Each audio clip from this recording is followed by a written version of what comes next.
दोस्तों, आज संपूर्ण विश्व एक त्रासदी के दौर से गुजर रहा है। यह दूसरी बात है कि हम इसे मानव निर्मित त्रासदी कहें या फिर प्रकृतिकृत। आज हमें इस पचड़े में पड़ना नहीं है, किंतु मानवता के ऊपर जो संकट पैदा हुआ है, आज जो लोग स्वयं को विकसित देश की श्रेणी में रखकर भूले न समाते थे, उनकी भी क्या स्थिति बन गई है। फिर हम सोचें, हमारे देश भारत में कैसी स्थिति बनेगी अगर हम सचेत न हो, सचेत न रहें। निश्चित रूप से यह चिंतनीय स्थिति के दौर में हम गुजर रहे हैं और हमें चिंता भी करना चाहिए, चिंतन भी करना चाहिए। मैं यह तो दावा नहीं कर सकता कि हम कहाँ तक स्थिति को नियंत्रण में लाए हैं, लेकिन कल बिहार समेत अन्य राज्यों से कुछ तस्वीरें आई जो निश्चित रूप से किसी भी चिंतनशील व्यक्ति के लिए या फिर चिंतित व्यक्ति के लिए बहुत ही दुखद है। बिहार में बसों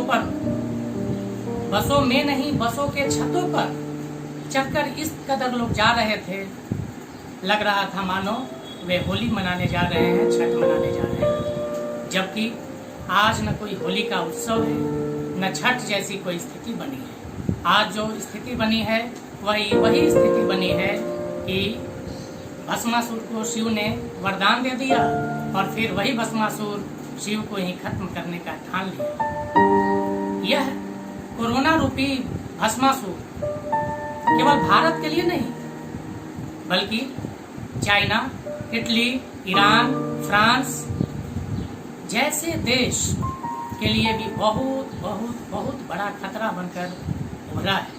इटली, जिसकी गणना हेल्थ केयर फैसिलिटीज में विश्व के दूसरे नंबर के देश में आती है, उसकी भी स्थिति ऐसी हो गई कि वह बिल्कुल इसके सामने बौना साबित होने लगा। इस संदर्भ में मैंने एक कोशिश की है, कृपया आप उसका मजाक न उड़ाएंगे।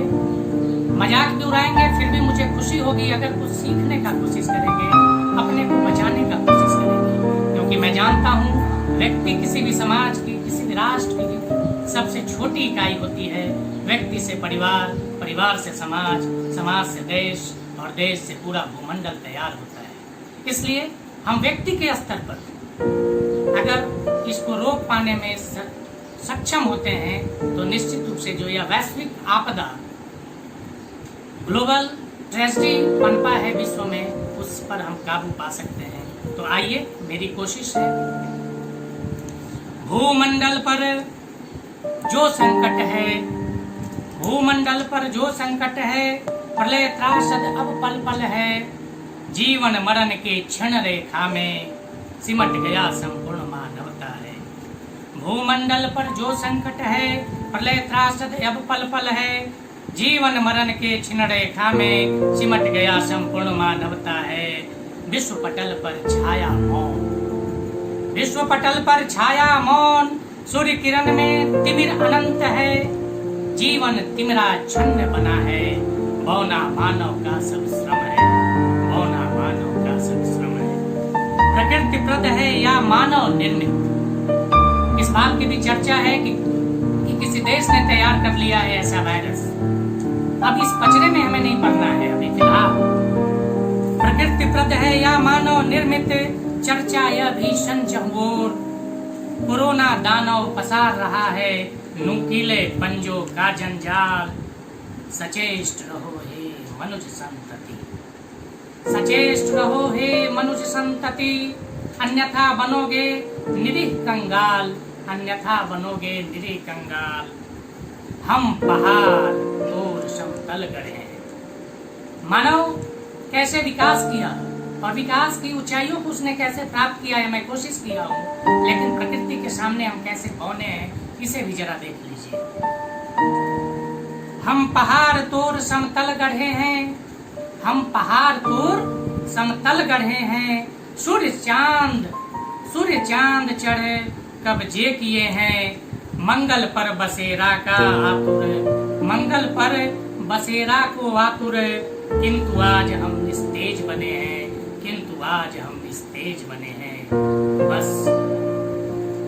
बस शांत चुपचाप बैठे घरों में, बस शांत चुपचाप बैठे घरों में, निरर्थक बाहर न जाएं।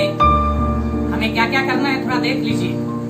बस शांत चुपचाप बैठे घरों में, निरर्थक बाहर न जाएं, स्वयं समझे औरों को समझाए, मात्र ही उपचार बचा है, मात्र ही उपचार बचा है। फिर कहा जाता है कि जब आशा है, जब तक सांस है तब तक आस है। हमारे पास फिर अवसर आएंगे विकास की उन ऊंचाइयों को प्राप्त करने का। केवल हम इनसे थोड़ा सचेष्ट होकर बचें, परिवार को बचाएं, विश्व को बचाएं, समाज को बचाएं, देश दुनिया को बचाएं। फिर नवोद्भिद पनपेंगे, फिर नवोद्भिद पनपेंगे, इतिहास रचेंगे। क्यों ना हम थोड़ा धैर्य दिखाएं, क्यों ना हम थोड़ा धैर्य दिखाएं। मेरे दोस्तों, आप सबसे मेरा विनम्र अपील है कि हम निश्चित रूप से थोड़ा स्वयं को समझेंगे, स्थिति को समझेंगे, स्थिति की गंभीरता को समझेंगे और खुद को बचाएंगे, परिवार को बचाएंगे, समाज को बचाएंगे। ऐसा मेरा आप सबसे अपील है। कृपया आप इस पर जरूर ध्यान देंगे, ऐसा मेरा विश्वास है।